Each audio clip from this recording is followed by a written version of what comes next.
I'd like to call this meeting to order, please. We now have a quorum. So good afternoon. Welcome to your Innovation Grants, Technology, Commerce, and Trade Committee. Don't worry, I can't remember all the names in the title either. I'm joined by my colleagues, Councilmember Bonin and Buscaino. Mr. Krikorian will not be able to join us today. First, we wanted to make sure open general public comment. We have no general public comment cards, so general public comment is closed. We have comment cards on items, just in case it's different than general public comment. And unless there's an objection from my colleagues, I'd like to move items 6 through 18 on consent. Move the items. Okay, seeing no objection, by unanimous consent, or it's been properly moved and seconded, however you want to do it, it's done. 6 through 18 are done on consent. And then today we're going to, and I apologize, some people just sat down. We're going to move to item 4 to start with, which is a closed session item. And well, actually, we'll start with item 4. Mr. Espinosa, could you read that into the record? And then we're going to have to clear the room for only folks who are part of the closed session item. So we'll start with just reading the item into the record, then we'll read the admonishment. Go ahead. The committee is going to recess into closed session pursuant to Government Code Section 54956.9D1 in order to confer with legal counsel relative to the case entitled Alliance for a Regional Solution to Airport Congestion, RSAC et al. Versus the City of Los Angeles, Ventura County Superior Court Case Number 56-2014 0045 10838 CUWMOX. This case concerns a challenge to the legal sufficiency of the environmental impact report prepared by the Los Angeles World Airports for a specific plan amendment study. Great. So if we could clear the room, unless you're directly on staff on this item or the legal counsel. And after this, we'll take up items 1, 2, and 3.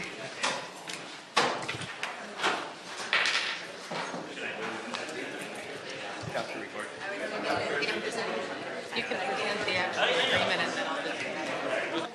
I first heard about those today. Now there's one to see.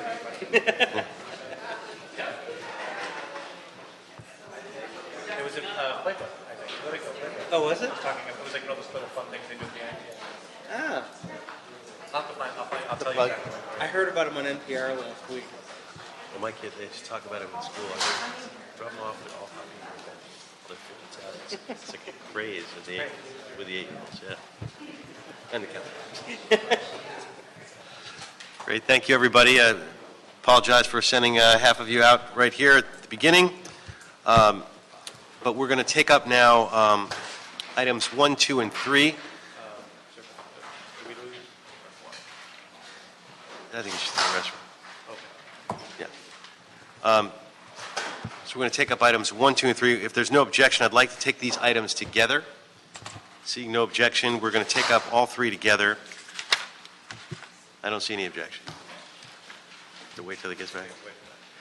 All right. Well, I'll find out if there's an objection in a little bit. But we can go ahead and we can start with the. What my plan is for us to do a presentation on the LAMP program. And then immediately after the presentation, we'll move into public comment. And we have 4 public comment cards. Because we're doing the 3 items together, I'm going to have each public commenter get 2 minutes, but the appellant will get 7 minutes once we move to that phase. So I think we can start with item 1 and begin with the presentation. Is that all right? So without objection, we're going to take items 1, 2, and 3 together. Is that all right with you? No objection there, so we're officially on board now. Going that way. Great. Okay. Do you have a clicker? No. So, good afternoon. I know you have heard about the project, the LAMP project in detail previously. We wanted to provide just a very brief background and overview of the project, which is before you today, and where we are in the process. as you all know, traffic congestion in the central terminal area is a big issue. We have no direct access to the regional rail system. There are no mass transit options to access the CTA. It can often take an hour to get around the horseshoe once you actually get to the beginning of the horseshoe. So the Landside Access Modernization Program is here to address those issues. The goals of the project are to improve access to the CTA and LAX and relieve congestion. There is a direct connection to Metro Rail. It'll provide easier and more efficient access to rental cars and non-CTA parking facilities. The project, the way it has been environmentally planned, promotes sustainability at the airport. It integrates design features and guidelines for all facilities as part of this project.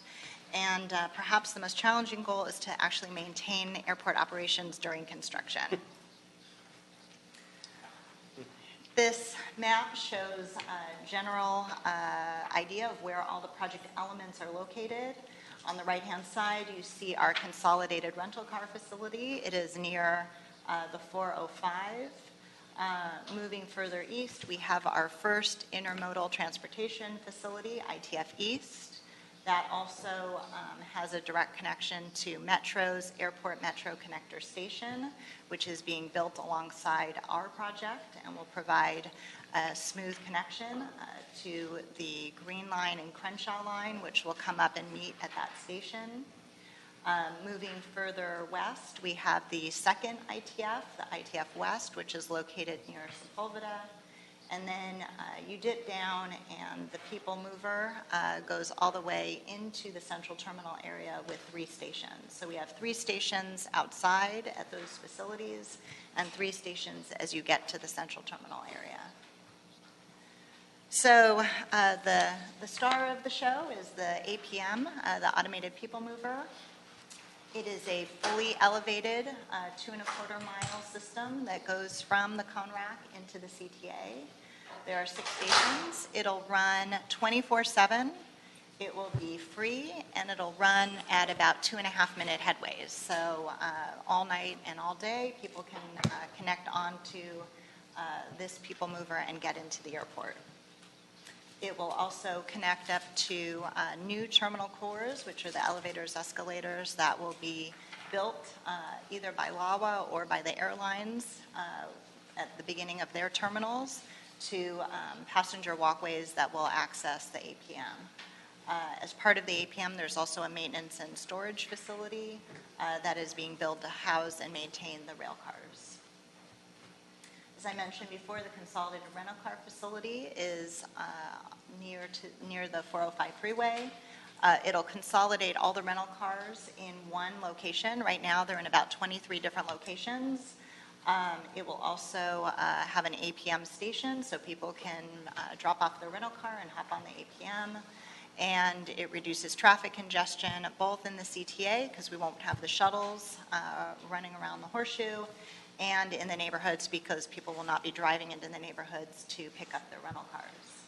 And the 2 intermodal transportation facilities each have been environmentally cleared for about 8,000 parking spaces each.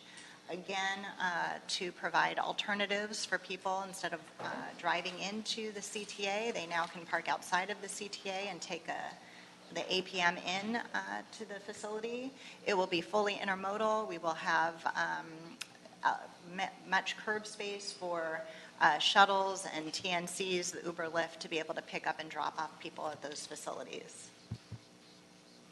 And as I mentioned, we also have a connection to Metro. These are some of their latest renderings of their station, and we have been working in partnership with them on the aesthetics to make sure that we have a system and stations that complement each other as we go forward, so that it's really done in coordination.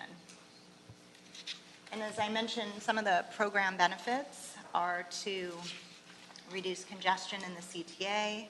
We actually have traffic improvements at 30 intersections as a result of the project and the mitigation measures that are being implemented. We will finally have a direct connection to the rail system. which will obviously be beneficial for passengers, but also for the 50,000 employees who work at LAX. Right now, they have no mass transit way to get to the airport. This will be a great way for them to access the airport without having to drive or find parking. It promotes sustainability, and there's a traffic demand management program, again encouraging alternative modes such as van pools and carpools and shuttles. The project description in the EIR also fully analyzed a series of plan amendments. So we have the LAX plan, the LAX specific plan, the mobility plan for 2035, and then the Westchester Playa del Rey community plan. So we needed to make sure that the plans were consistent with the LAMP program. Included in that were, changes to plan boundaries. We had updated language to reference the current vision and objectives of the airport. The mobility plan, 2035 mobility plan, we needed to make sure we had a bike plan that worked and connected to the intermodal transportation facility, so that's all reflected in there, as well as a pedestrian plan.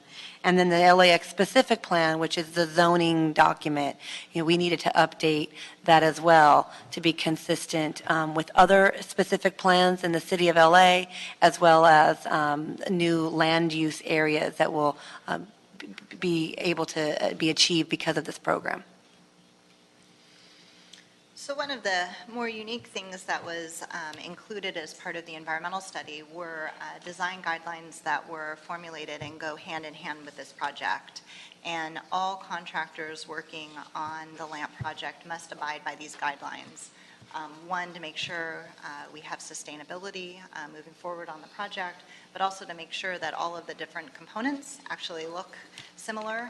They are going to be built by different contractors, and we want to make sure that we have a cohesive campus on campus as well as off-site. So these are some of the guidelines that were formulated. They were done in conjunction with the Conservancy and many of our stakeholders. They were circulated at the same time as the environmental impact report. So we wanted to make sure that the public had input into these guidelines. We've worked closely with the planning department as well to make sure that we have guidelines that we can live with and that will really showcase not only a functional project, but a really cutting-edge design project as we move forward. We also really wanted to stress the sustainability aspects of the project. For CONRAC, for example, we have a LEED Silver goal that will be included in the contract documents. We have infrastructure for 10% parking for electric vehicles at the CONRAC. We also have that same provision at the ITFs. We have bike parking and shower facilities, especially for employees who are going to be using those facilities and then getting on the APM. We even talk about the type of materials that the contractors should use to reduce our use of AC and to make sure that we have energy efficient buildings. And we have purple pipe, native plants, low impact. So that's all been included. Those guidelines go with the EIR as part of any contract document. And so those will all have to be followed by the contractors as we move forward. We are through the environmental process. This provides an overview of when we started this project, which was way back in 2015, with scoping meetings. Our draft environmental report was released in September. We received 75 comment letters. We had 2 public workshops, and our final EIR came out in February, and BOAC certified the EIR in March. So it's had quite a bit of extensive public input as part of this process. We have had about 150 public outreach meetings. I think Lisa attended each one herself and met with every stakeholder in the area, including homeowners groups, the bids, civic organizations, labor groups, environmental groups, as I mentioned before, the Conservancy, and these list some of the supporters of the project, but there's many, many more. So we feel that there's really regional support for this project because it is a regional project. happy to answer any questions. Okay, before we do questions, I'm going to hear public testimony. Unless there's a quick technical question we can ask now, but I want to bring most of the questions after. So if you guys will just take a moment break, and I'm going to call up folks here, and then ending with the appellant, who, as I mentioned, the appellant will get 7 minutes. Regular speakers will get 2 minutes. So we'll start with Daniel Tran from SCAG, followed by Corey Zellmer from Metro, and followed by Daniel Friedman from JMBM. So starting with Daniel. Good afternoon. My name is Daniel Tran, Regional Planner. I am here on behalf of Naresh Amatia, Director of Transportation Planning for the Southern California Association of Governments, or otherwise known as SCAG. SCAG is a designated metropolitan planning organization, otherwise known as MPO, for the 6-county region that includes Los Angeles County. As the MPO, one of SCAG's main responsibilities is to develop a long-range transportation plan called the Regional Transportation Plan and Sustainable Community Strategies. The RTP-SCS must address all modes of transportation in our region, including airports. So I am here today on behalf of SCAG to express my support for the LAMP project. LAMP is fully integrated into the adopted 2016 RTP-SCS. Over the past few years, we have worked extensively with staff from Los Angeles World Airports as part of an interagency coordination task force put together by LAWA with staff from SCAG, Metro, LADOT, and Caltrans. Through the numerous coordination meetings, we made sure the traffic model developed for the LAMP EIR had buy-in from all the agencies involved and was consistent with SCAG's 2016 RTP-SCS, which has since been adopted by our regional council on April 7th of 2016. This plan represents the vision for Southern California's transportation future, which includes advancing the region's economy, mobility, safety, and sustainability. The 2016 RTP-SCS includes the LAMP projects as an important strategy to improve congestion in and around LAX. SCAG supports the LAMP project because it accomplishes multiple objectives by 1, creating thousands of jobs for the people in Los Angeles County, 2, significantly reducing congestion in and around the airport, thus reducing greenhouse gas emissions and improving air quality, 3, constructing sustainable development by committing to the LEED Silver designation goal for the Conrec project. Each of these commitments are very important for our region to meet our goals established by SCAG's RTP-SCS. So I urge you to support this important project for the City of LA and the entire Southern California region. Thank you. Great. Thank you very much. Next, Mr. Zellmer from Metro, followed by Mr. Friedman, followed by Mr. Atwell. Good afternoon. Corey Zellmer with LA Metro, also the project manager for the Airport Metro Connector 96th Street Transit Station. I'm here today to just acknowledge Metro's ongoing coordination and work effort with LAWA staff. It's been an ongoing process for the last 3 years. We've worked very closely with them to make sure that the project Metro's leading, the Airport Metro Connector project, is in alignment with the plans and goals for the LAMP program. I think we've reached a point, a very good point, where the two agencies and the two plans are coming together very well. And the environmental document process is a very important milestone. Metro itself has recently environmentally cleared the Airport Metro Connector project. So we have been on a parallel path with the LAMP program, and we look to continue close coordination and maintain that parallel working effort going forward. Environmental clearance is an important milestone, but we have a lot of work ahead. So we look forward to working with LAWA staff and the city as this project moves forward. Thank you. Thank you very much. Next, Mr. Friedman, followed by Mr. Atwell. Good afternoon, council members. Thank you for having me today, and thank you for having this discussion. My name is Daniel Friedman with Jeffer Mangels, Butler & Mitchell. I'm here on behalf of our client, The Parking Spot, and I'm here primarily to first say congratulations to LAWA and the city for working on such a bold vision and putting together such a fantastic program to help make access to our airports easier for everybody. That's what our client does, is help to provide access to the airports for Angelinos. As you know, the parking services around the airport provide Angelinos a place to park and then take a shuttle into the airport area in order to get their flights. And as they've been involved in this process, they like what they're seeing in terms of generally reducing traffic. As you know, traffic has been getting worse around the airport, especially with the addition of Uber and Lyft into the area.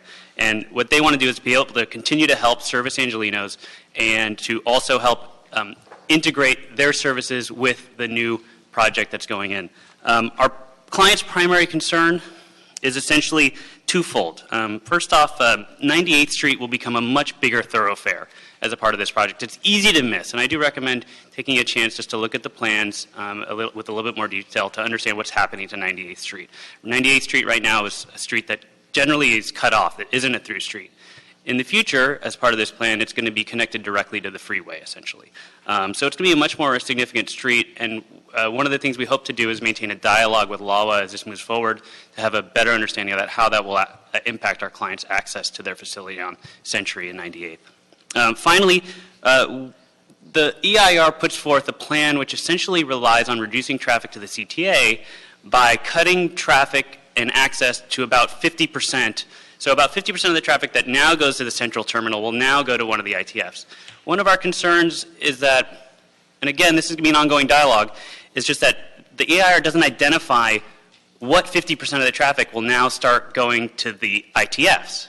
It just assumes that much. So we hope to have that dialogue and see if we can reach that resolution in the long term with LAWA. Thank you. Great. Thank you very much. Mr. Atwell, followed by Mr. King. Members of the City Council, thank you for having me here today. Again, my name is Louis Atwell. I'm the Public Works Director for the City of Inglewood. First, I'd like to mention it was a pleasure working with LAWA, Samantha Bricker, and her team in putting together mitigation measures with the City of Inglewood. All of us know the Los Angeles International Airport and the LAMP project are vital to the region. However, there are impacts caused by the expansion of the airport, especially traffic congestion. In order to mitigate traffic impacts, LAWA and the City of Inglewood determined mitigation measures that both of us can work with. One of them is installing an intelligent traffic system, or ITS, along the Century Boulevard and La Cienega corridors, and implementing a transportation demand management program, or a TDM. ITS improvements will help traffic move more smoothly along the La Cienega and Century corridors by synchronizing traffic signals and providing remote traffic operation capabilities.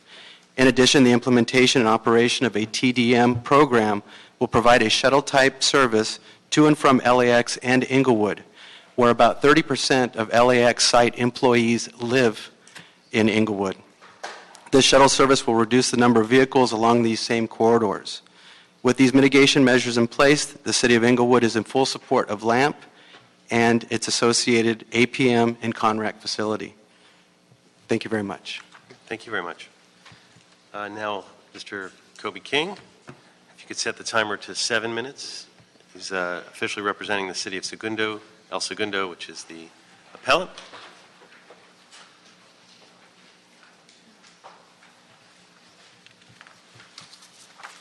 Mr. King, welcome. Thank you, Mr. Chairman. Council members, you'll be pleased to know I will not need all 7 minutes. Nowhere close. Even better.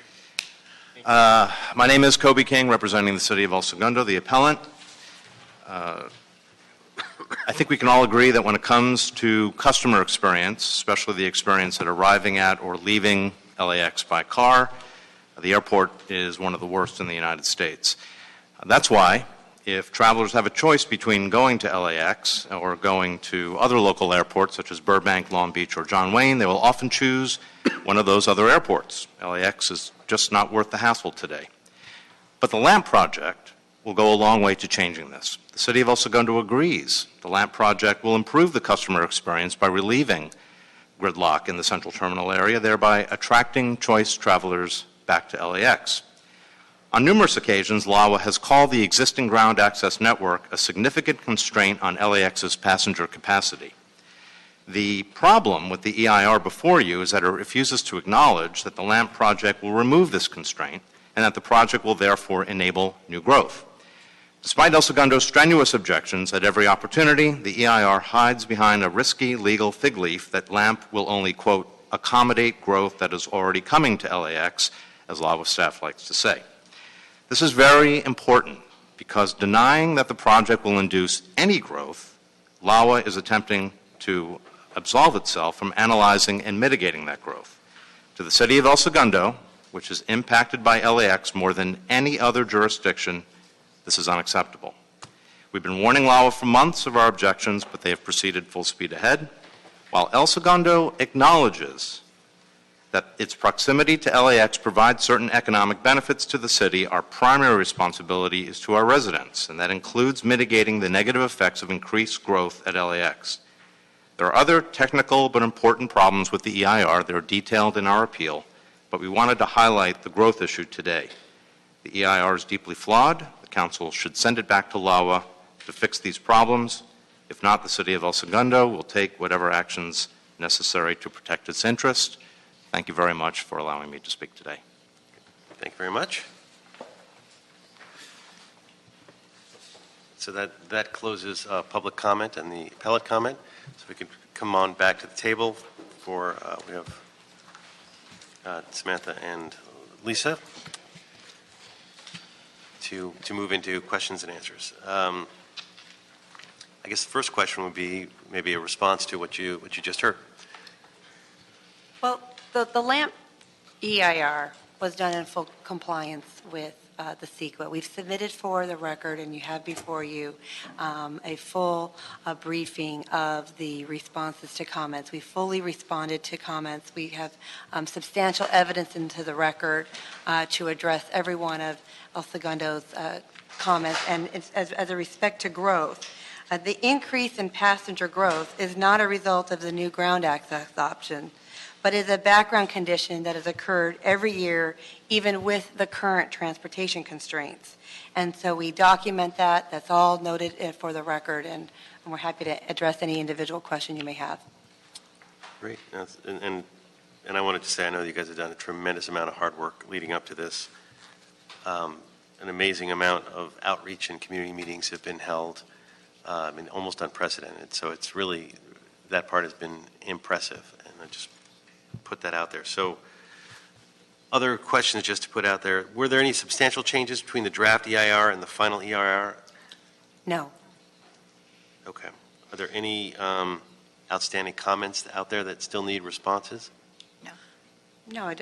I think the only thing that we heard today, which was new, was the comment about 98th Street, and we have worked pretty collaboratively with the LAX Gateway Business Improvement District on how we could fashion operational changes to make sure we serve the interests of the Gateway Business Improvement District. We did full EIR traffic analysis on that corridor, and we believe that we've addressed their concerns. And if everything moves forward, when would construction begin on APM? So we're embarking upon a federal NEPA process, so that draft will be released over the summer with the idea that we would get FAA approval in December. And we would be back to council with an approval for a contract for the APM developer sometime in February or March of next year. And then we would give a notice to proceed at that point. And the CONRAC, same? CONRAC is a little behind that schedule, about 6 months behind that schedule, so probably mid-2018.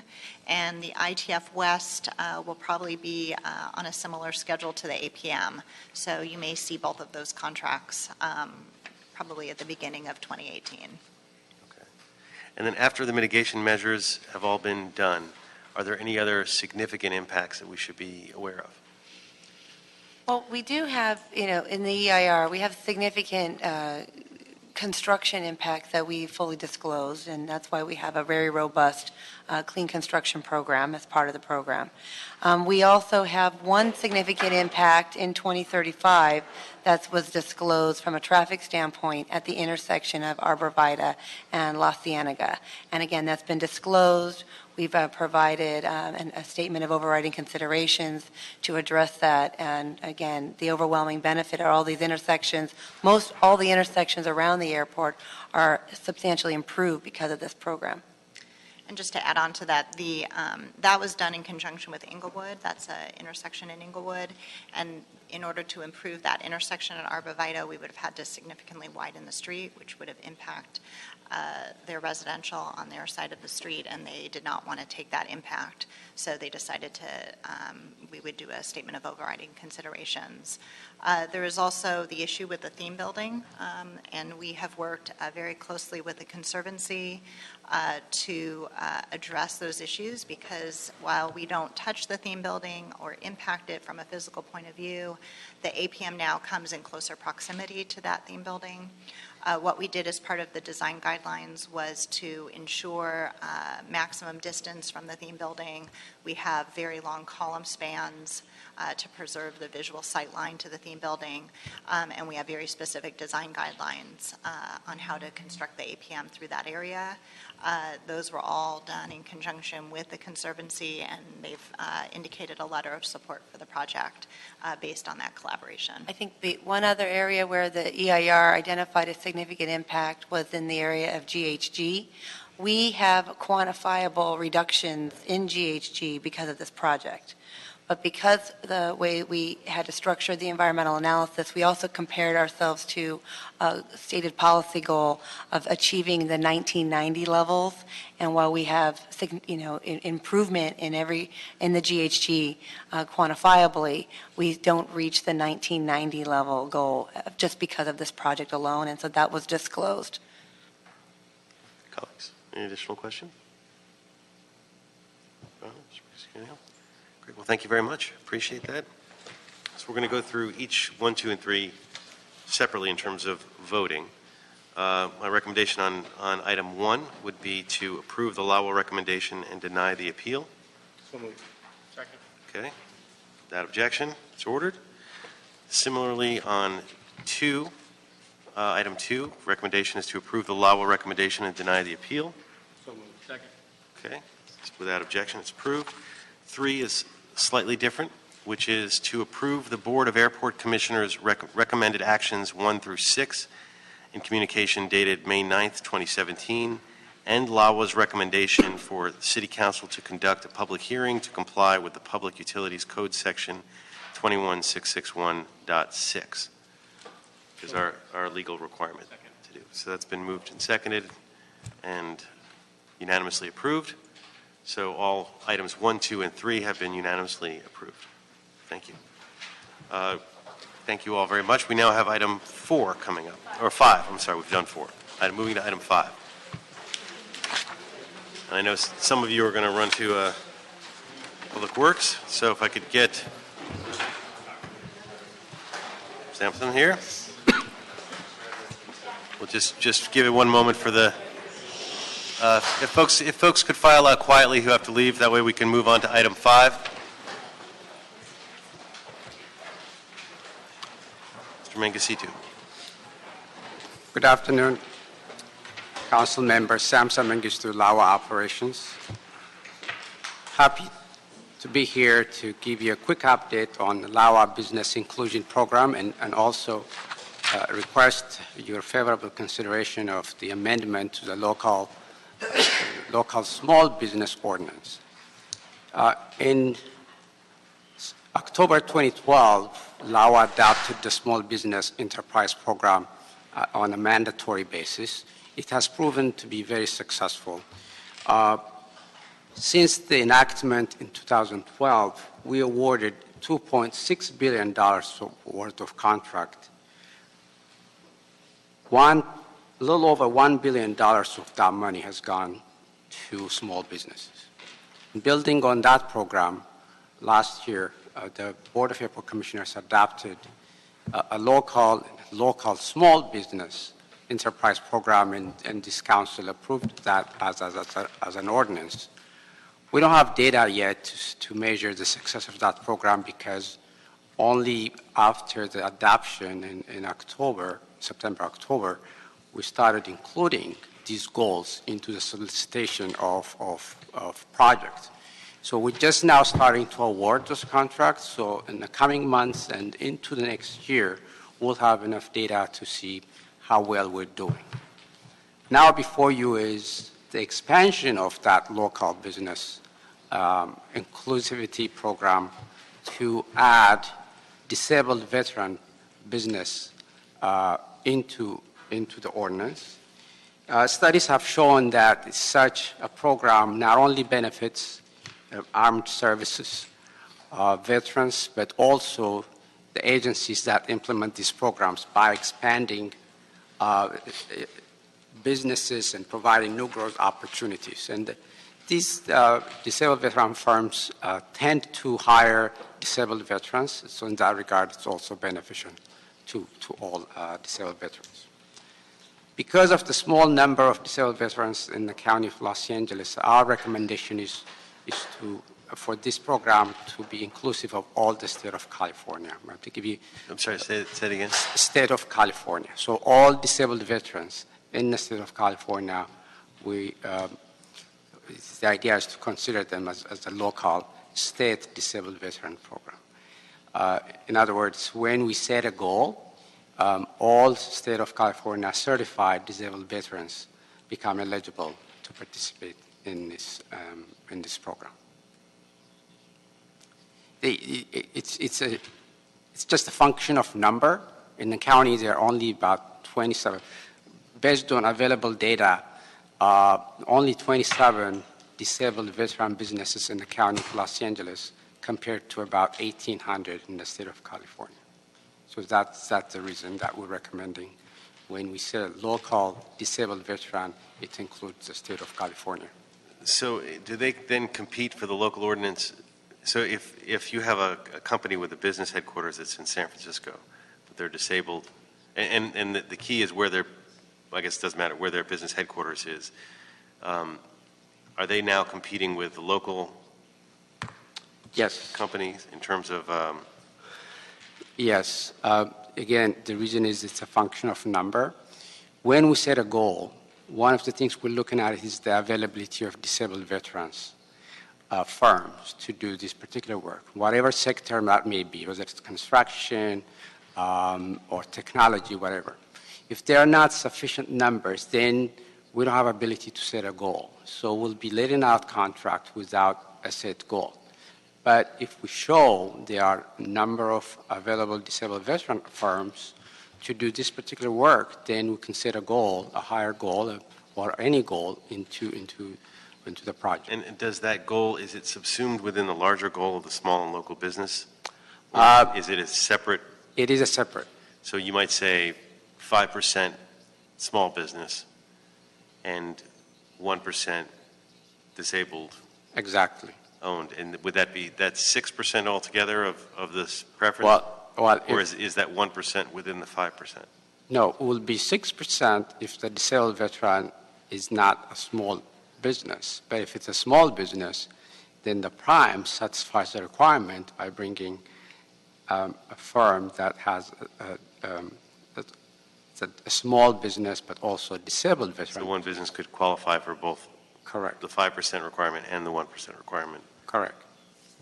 This is just adding a new incentive program for disabled veterans up and down the state. That is correct. And you don't get any extra points for being local, but you do get to satisfy two incentives with one company. That is correct. And how do they qualify to be a local disabled veteran enterprise? They have to be certified by the state of California or the federal government as a disabled veteran. And then they have to be certified. They have to have headquarters in the state of California, or they have to have a minimum of 50 people working in the state of California. And they have to have, what about ownership? How much ownership do they have to have of a company? That is captured by the certification. I believe they have to have 51%. That's how the federal government or the state will certify them. So it's the same. So 51%. So disabled veteran, you get qualified as a disabled vet by the VA, presumably. Then you have to qualify under the state or federal, meaning you have to have 51%, and you have to be headquartered in California. That 51% is the ownership. But in terms of the local requirement is separate, which is they have to have at least 50 of your employees spending 60% of their time in the state of California, or half of your employees. For example, if you're a small firm, you only have 40 people, at least 20 of them have to be located in the state of California. That's our definition. In fact, the definition by the ordinance that's been in place. And what kind of outreach does LAWA done to these businesses? When we developed this program, we've been in constant communication with the disabled veteran community representatives.